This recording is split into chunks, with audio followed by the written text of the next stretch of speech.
terms of the transition from catching to throwing, we're going to break it up into footwork and then what you're actually doing with the ball. Now, even though they're two separate segments, you're actually doing both at the same time, but I'm going to break them down into separate segments here. In terms of the footwork, it's important that kids realize that they want to, as they are transitioning into throwing, they want to start moving towards their target.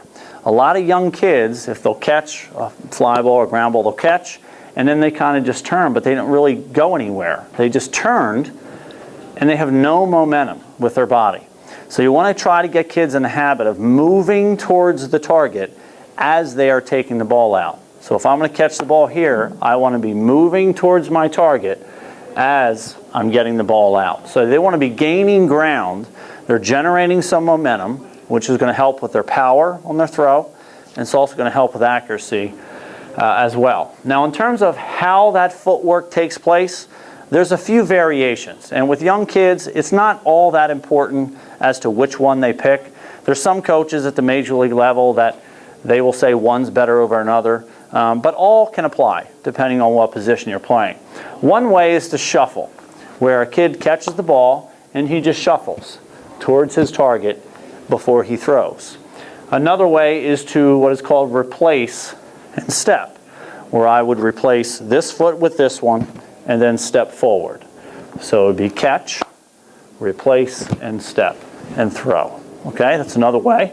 And another way is to cross over. A lot of us call that a crow hop, where we catch, cross in front, and throw. Those are all variations of the same thing, which is basically generate some momentum and gain some ground on that target. Okay? Now it also says there, gain ground and get on your line. That's very important. I'm really big with whether it's pitchers throwing or infielders throwing to a base.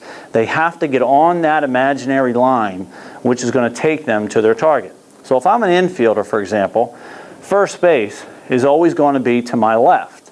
So if I catch a ball and I'm transitioning, whatever footwork I use, I want to get on that line and start moving on that line before I throw. And it just makes sense. If I can stay on that line, when I make that throw, the ball is going to want to stay on that line as well.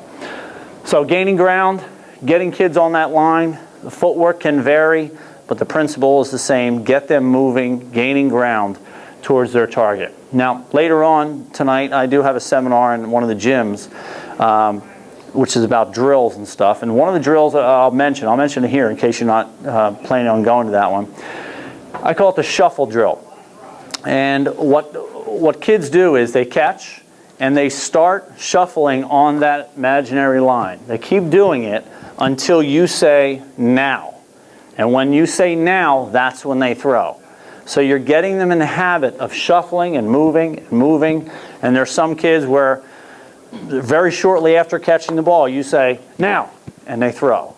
And for some kids, another part of the drill, you catch and they shuffle, almost run all the way to first base, and then before you say now. Just to get them in the habit of getting on that line and generating some momentum towards their target. And that's a pretty good drill to have them do that. Now, of course, at the same time, as I'm generating some of that momentum, I'm getting the ball out of my glove. And here's where it gets a little complicated, but it's also extremely important, because this is where we start to see many of the arm injuries based on how kids are holding the ball and what their arm position's like when they throw.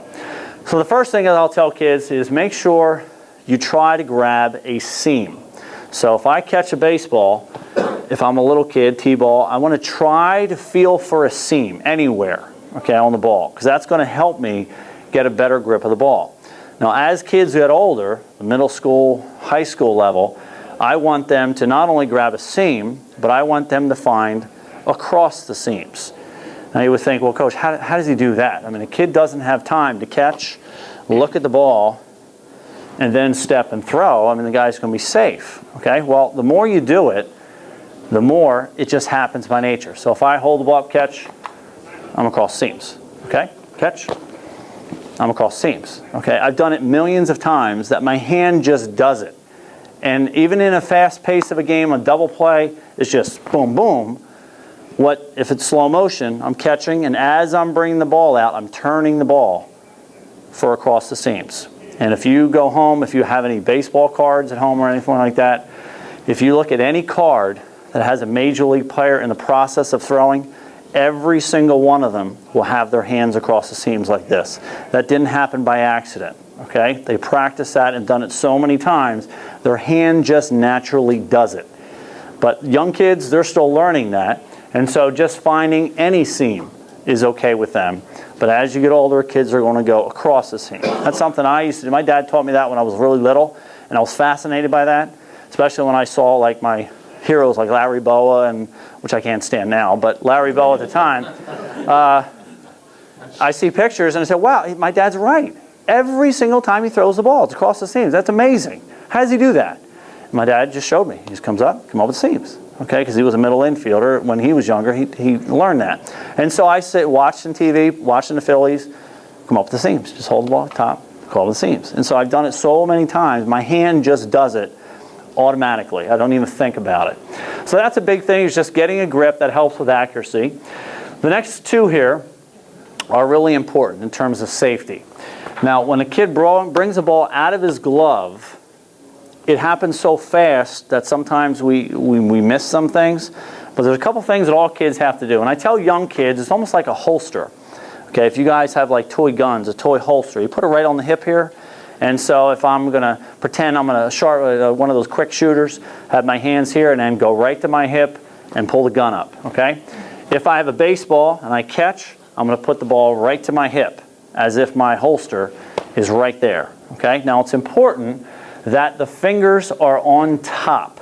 If you're highlighting things or starring things, that's something to star, because the fingers always have to be on top of the ball when I bring the ball out of my glove.